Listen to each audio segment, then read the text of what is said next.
Ça, c'est du bon café. Oh, bonjour. Hello there. Je ne vous avais pas vu.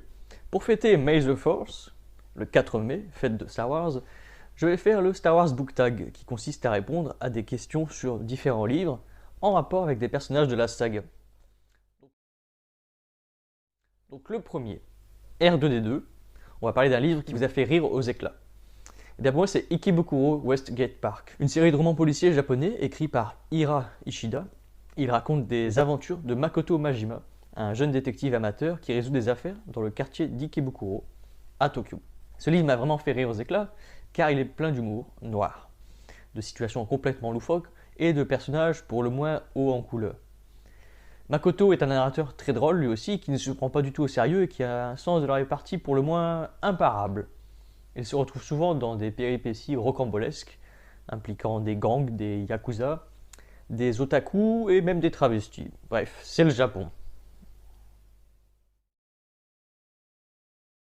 Deuxième question, Padmé Amidala, quel personnage féminin déchire? Eh bien, je choisis Lisbeth Salander, personnage principal de la trilogie Millennium, écrite par Stieg Larsson. C'est une hackeuse de génie qui utilise cette informatique pour combattre les injustices et les violences faites aux femmes. Autrement dit, c'est un personnage féminin qui déchire car elle est intelligente, indépendante, courageuse et tout de même un petit peu rebelle. Elle ne se laisse pas faire par les hommes qui veulent l'exploiter, voire même carrément l'abuser. Elle a un style vestimentaire, une attitude qui reflète pour le moins assez bien sa personnalité, pour le moins hors norme. C'est un personnage fascinant et franchement très touchant quand on apprend à la connaître. Troisième, Leia Organa, meilleure ou pire histoire d'amour? Je dirais Normal People, un roman irlandais écrit par Sally Rooney. J'ai dû en parler il y a quelques temps de ce livre. Il raconte l'histoire d'amour entre Connell et Marianne, deux jeunes gens qui se rencontrent d'abord au lycée et qui vont se croiser au fil de leur vie et aussi se séparer à plusieurs reprises. Normal People est la meilleure histoire d'amour que j'ai lue car elle est réaliste, touchante, profonde, moderne. Elle montre comment deux personnes peuvent s'aimer malgré leurs différences sociales, leurs problèmes personnels et leurs choix de vie, tout simplement. Elle montre comment ils évoluent ensemble, se soutiennent mutuellement, se font du mal parfois, mais finissent par se pardonner toujours. D'ailleurs, il y a la série adaptée que je ne peux que vous conseiller. 4. Luke Skywalker, auteur en herbe, un nouvel auteur que vous avez découvert et que vous avez adoré absolument. Alors, pour être tout à fait honnête, je ne lis pas grand chose de contemporain ces derniers temps. Alors, je vais justement dire Sally Rooney, l'auteur de Normal People. Elle a un style d'écriture fluide, précis, percutant. Elle sait créer des personnages complexes et, comme je l'ai dit, modernes, crédibles, en plus d'être attachants, qui vraiment nous ressemblent.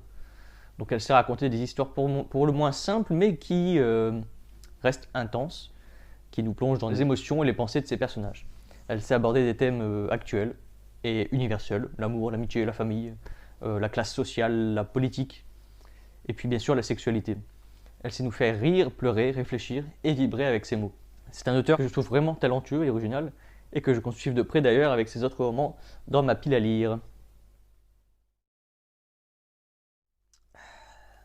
Qu'est-ce qu'il est bon ce café? Anakin Skywalker. Un livre ou une série qui a bien commencé et puis qui est devenu mauvais, à l'image d'Anakin. Et bien, puisque je parlais de Lisbeth Salander justement, on va parler de la série de livres Millennium. C'est une série de romans policiers suédois écrits par Stieg Larsson. Elle enseigne Lisbeth Salander, mais également un journaliste Michael Blomqvist, si je prononce bien, tous les deux dans des enquêtes liées à des scandales politiques, économiques ou sociaux.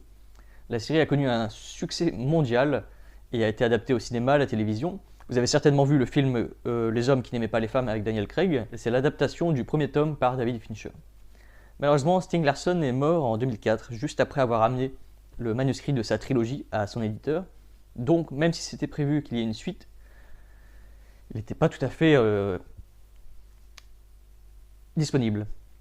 La série a donc été reprise par un autre auteur, David Lagerkrantz, qui a publié 3 autres tomes à partir de 2015. Et donc Millennium est un livre, une série de livres qui a bien commencé mais qui est devenue mauvaise.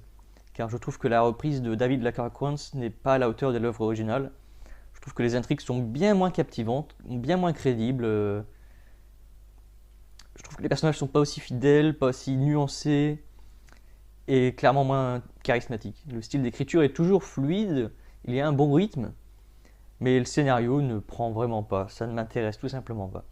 Je trouve que la magie n'opère plus et que le charme est rompu après cette seconde trilogie.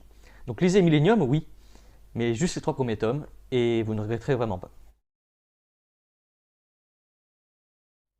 6. Qui-Gon Jinn, pire mort de personnage. Je ne considère pas vraiment Qui-Gon Jinn comme l'une des pires morts, mais bon, soit. Je pense au personnage de Chris dans Into the Wild, Voyage au bout du monde de la solitude, écrit par Jon Krakauer. C'est le parcours d'un jeune diplômé qui décide de tout quitter pour vivre une aventure en pleine nature. Il voyage à travers les États-Unis, le Mexique et le Canada, je crois, en faisant des rencontres marquantes et en cherchant un sens à sa vie. Il finit par s'installer dans un bus pour le moins pourri en Alaska où il croit trouver le bonheur et l'harmonie seul. Mais en fait, il meurt bêtement de faim, de froid, d'empoisonnement même, après 4 mois de galère. Voilà. Et le pire dans tout ça, c'est que c'est une histoire vraie. Personnellement, j'appelle ça un suicide, mais c'est vous qui voyez. Chris est un jeune homme naïf et même prétentieux. Il abandonne tout, sa famille, ses études, ses amis. Il vagabonde sans but, sans préparation. C'est vraiment la pire mort de personnage que j'ai lu, car elle est juste ridicule, pathétique, désolante. Et le pire, c'est que ce personnage était une vraie personne qui était bercée complètement d'illusions. Voilà, vous avez compris que la popularité de ce livre me dépasse complètement. Regardez le film, à la limite, c'est un peu plus romancé. Et donc peut-être plus agréable à regarder. 7. Han Solo, un livre avec beaucoup de réparties. Je pense à Le Soleil et l'acier de Yukio Mishima. C'est un essai autobiographique de l'écrivain japonais où il y expose sa conception de la vie, de l'art, du corps et de la mort.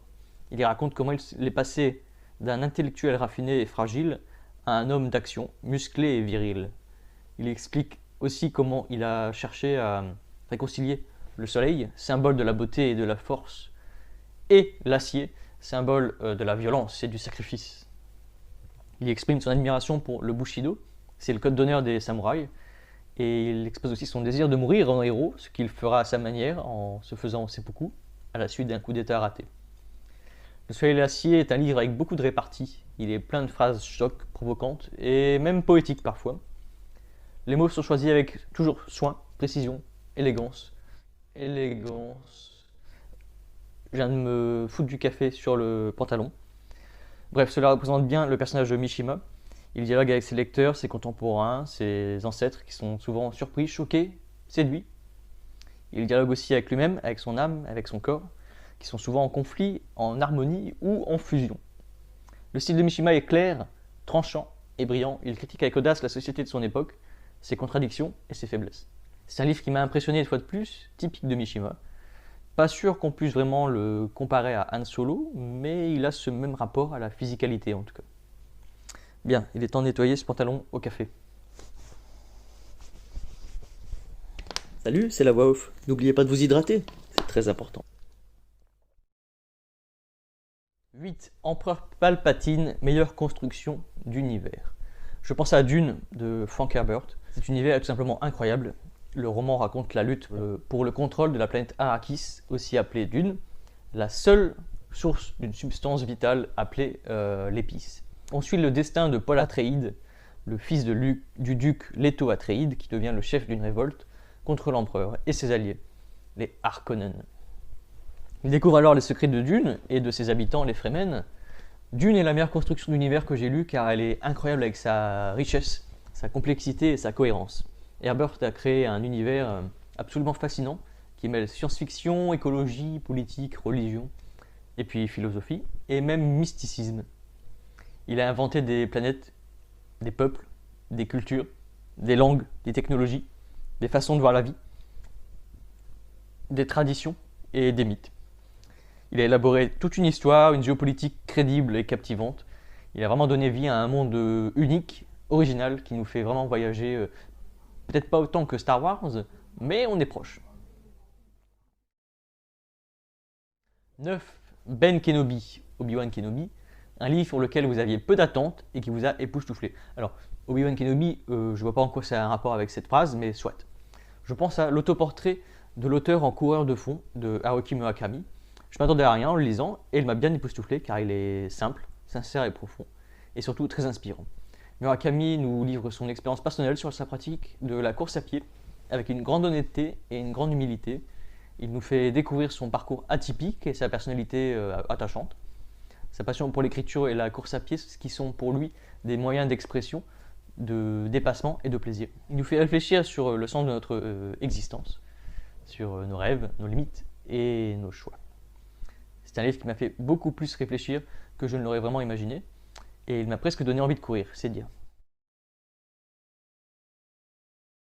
10. Yoda, un livre qui vous a appris quelque chose ou qui vous a fait grandir. Eh bien, je pense à Robinson Crusoe. Je ne vous présente pas l'histoire, tout le monde la connaît. Robinson Crusoe est un livre qui m'a fait réfléchir sur la condition humaine, la solitude, la civilisation et la nature. Il m'a fait découvrir les aventures extraordinaires et les épreuves difficiles de Robinson Crusoe, qui doit s'adapter à un environnement pour le moins très hostile et inconnu. Il m'a fait partager les sentiments et les pensées de Robinson Crusoe, qui doit faire face à ses peurs, à ses doutes, à ses remords. Il m'a fait vraiment apprécier les valeurs et les qualités de Crusoe, qui fait preuve de courage, de patience et de gratitude, bien que imparfait. C'est surtout son rapport avec la spiritualité, avec cette idée de providence, de Dieu, qui m'a vraiment beaucoup captivé.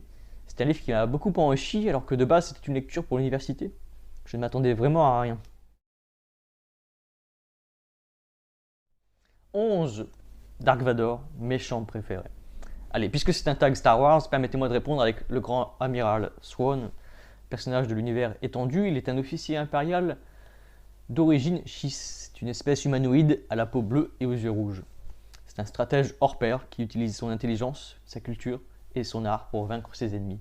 Il apparaît pour la toute première fois dans la trilogie de romans qui constituait à l'époque la suite à l'épisode 6, Le Retour du Jedi, écrite par Timothy Zahn, ou Zahn, ou Zahn. Donc après la mort de l'empereur Palpatine, Thrawn dirige les vestiges de l'Empire contre la Nouvelle République fondée par les rebelles, donc c'est juste après l'épisode 6, et la trilogie gravite tout autour de cet antagoniste des plus charismatiques. D'ailleurs, vous l'avez certainement découvert dans la série de 2014, si je ne dis pas de bêtises, Star Wars Rebels, et vous le redécouvrirez ce mois d'août avec la série Ahsoka. Bref, le grand amiral Thrawn est mon méchant préféré, car il est charismatique, élégant, redoutable. Il n'est pas motivé par le mal ou la cruauté, mais par l'ambition et le respect. Il est logique, il innove. En bref, c'est vraiment un personnage qui force l'admiration et la crainte. Voilà, c'est tout pour ce tag Star Wars. J'espère que vous avez aimé et que mes réponses vous ont donné envie de lire certains livres que j'ai cités. N'hésitez pas à me laisser vos commentaires, à liker, à vous abonner à ma chaîne. Je vous dis à bientôt pour une prochaine vidéo Booktube. Que la force soit avec vous. Et n'oubliez pas de fêter May the Force d'une manière ou d'une autre. Peut-être en buvant un café. Au revoir.